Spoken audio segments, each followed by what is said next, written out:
India नाम तो east India company ने में भी था।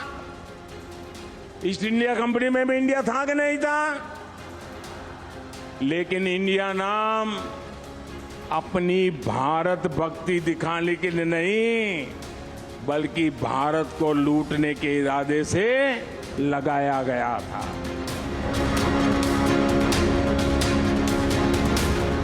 मैं उनसे कहूंगा प्रतीक्षा करिए 8 तारीख की, वहां देखिएगा कौन आता है कौन नहीं आता है। हमारा घर मत देखो।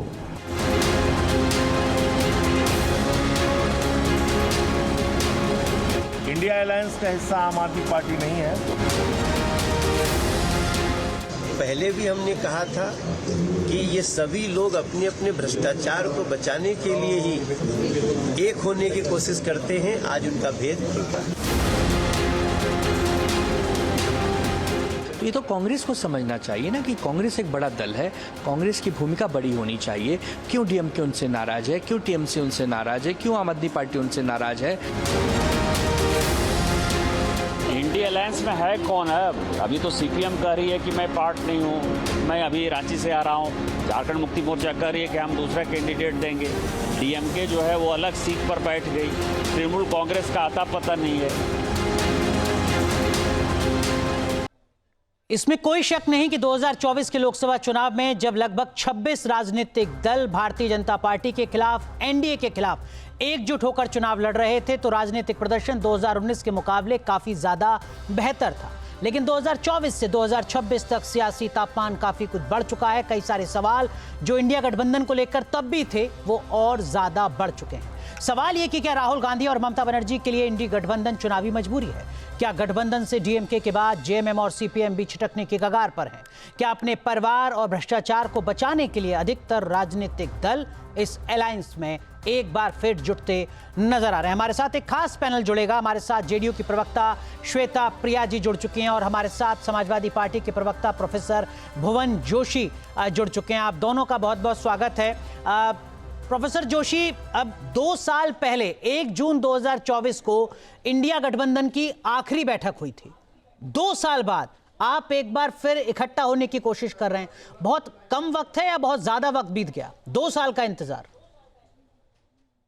देखिए, लगातार देश में चुनाव हो रहे हैं और उन चुनावों में जो इंडिया गठबंधन के लोग हैं, वो पार्टियां हैं, वो सब लड़ने का काम करती हैं। तो अब कोई रेट नहीं है। उत्तर प्रदेश में 2027 के चुनाव का अभी समय है और हम लोग निश्चित तौर पर, जो माननीय अखिलेश यादव जी ने कहा है कि हम लोग इंडिया गठबंधन के तहत चुनाव लड़ेंगे। हमारा जो स्वाभाविक अलायंस है जो 2024 में कांग्रेस के साथ हम लोग चुनाव लड़ेंगे, ये माननीय अखिलेश यादव जी ने दिशा निर्देशन हम लोगों को दिया। अच्छी बात है। लेकिन प्रोफेसर जोशी, सवाल मेरा दूसरा था। सवाल ये कि एक तरफ आपके सामने मुकाबला करने के लिए वो राजनीतिक दल है जिसके बारे में हर पॉलिटिकल एनालिस्ट कहता है कि बीजेपी तो 365 दिन इलेक्शन मोड में रहती है, और आप उनका मुकाबला करने के लिए 2 साल के इंतजार के बाद एक बार फिर बैठ रहे हैं और उसमें भी अभी तय नहीं है कौन बैठेगा कौन नहीं बैठेगा। देखिए, जहां तक बात है भारतीय जनता पार्टी और एनडीए की, और हमारे बहुत सारे मीडिया के साथी भी 2024 के चुनाव में हम लोगों को 3 से 5 सीट देने का काम कर रहे हैं। लेकिन पीडीए की ताकत ने, सामाजिक न्याय की लड़ाई ने, जाति जनगणना ने और उत्तर प्रदेश की महान जनता ने, जो भारतीय जनता पार्टी एनडीए अपने को 80 से 80 की बात कर रहा था, उनको 35 की संख्या पर लाने का काम करा। देश की तीसरे नंबर की पार्टी समाजवादी पार्टी को बनाने का काम करा। और ये 2024 का जो प्रदर्शन है समाजवादी पार्टी की दृष्टि से भी मैं कह सकता हूँ, हमारा जब से पार्टी गठन हुआ उसका सबसे बेस्ट प्रदर्शन देने का काम माननीय अखिलेश यादव जी के नेतृत्व में हम लोगों ने करा है। और निश्चित तौर पर कहना चाहता हूँ, जो उत्तर प्रदेश का जो परिप्रेक्ष्य है उसमें जो लड़ाई है सामाजिक न्याय की, जाति जनगणना की और लगातार पीडीए की जो ताकत है, उसके साथ हम लोग फिर तैयार है कि 2027 में हम लोग एनडीए गठबंधन को 2024 की तर्ज पर, जो खुद भारतीय जनता पार्टी ने कहा। ठीक है प्रोफेसर जोशी, मैं मानकर चलता हूं आपको ये नाराजगी तो नहीं रहेगी कि विपक्ष को बोलने का मौका नहीं दिया गया। अब जरा बाकी पैनलिस्ट का रुख करते हैं। डॉक्टर कौशल कांत, भारतीय जनता पार्टी के प्रवक्ता, हमारे साथ जुड़ चुके हैं। आपका भी बहुत बहुत स्वागत है। लेकिन श्वेता प्रिया जी, 2019 के मुकाबले 2024 की जो इलेक्शन की टैली थी उसने बताया कि इंडिया गठबंधन की ताकत क्या है। बहुत ज्यादा फायदा सियासी तौर पर इंडिया गठबंधन को मिला था। अगर नीतीश कुमार भी उस वक्त साथ रहते इंडिया गठबंधन में तो तस्वीर अब बदल चुकी होती, इसमें कोई शक नहीं है। लेकिन क्या आपको नहीं लगता कि इंडिया गठबंधन को अंडर एस्टिमेट करना गलती होगी एनडीए की? देखिए अनुराग जी, अंडर एस्टिमेट तो एनडीए अलायंस कभी किसी को किया ही, ये गठबंधन कभी किसी को अंडर एस्टिमेट या वैसे स्टेटमेंट जो कि अनुचित है वैसा कोई स्टेटमेंट हम लोग देते ही नहीं है।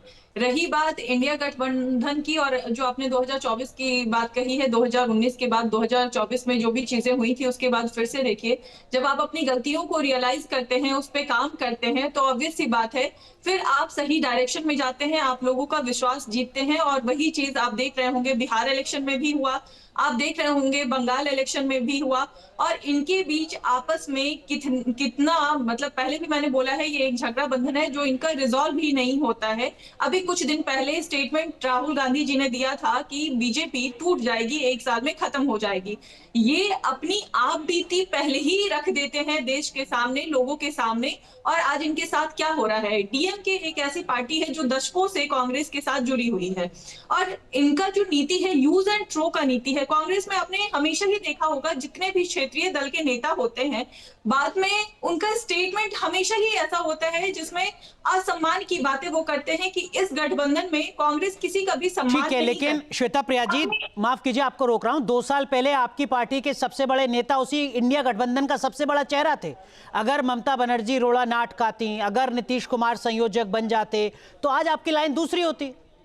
देखिए अनुराग जी, लाइन दूसरी तब होती जब आप किसी अलायंस के साथ जुड़ते हैं और जब ऐसा लगता है कि उस अलायंस के साथ आप देश हित में काम नहीं कर पा रहे हैं, तभी माननीय नीतीश जी ने उस गठबंधन से अपने आप को रिहा कर लिया था। और नीतीश कुमार जी का अलायंस आज से एनडीए के साथ नहीं है, अटल बिहारी वाजपेयी जी के साथ से हम लोग ठीक है, लेकिन जिसको आप रिहा करना कह रहे हैं उसको आपके जो विरोधी हैं वो कहेंगे कि वो तो मौका परस्ती और अवसरवादिता थी ना। मौका परस्ती नहीं है। नीतीश कुमार जी की अपनी नीतियां होती थी, अगर सही मायने में कोई जाए और झांके तो उन्हें सब कुछ सच पता चलेगा, सही पता चलेगा। उनकी नीतियां जो होती थी उसे पूरा करने के लिए उन्हें लग गया था कि ये लेकिन लड़ाई तो संयोजक पद की थी ना। ठीक है, लड़ाई तो संयोजक पद की थी, इसमें तो कहीं कुछ छुपा हुआ नहीं। आपके मोबाइल पर तुरंत आएगी ब्रेकिंग न्यूज, स्क्रीन पर सबसे पहले दिखेगी बड़ी खबर, देश दुनिया की हर खबर एक जगह। अब आपके मोबाइल पर तुरंत फटाफट इंस्टॉल कीजिए न्यूज नेशन ऐप और रखिए खुद को अपडेट।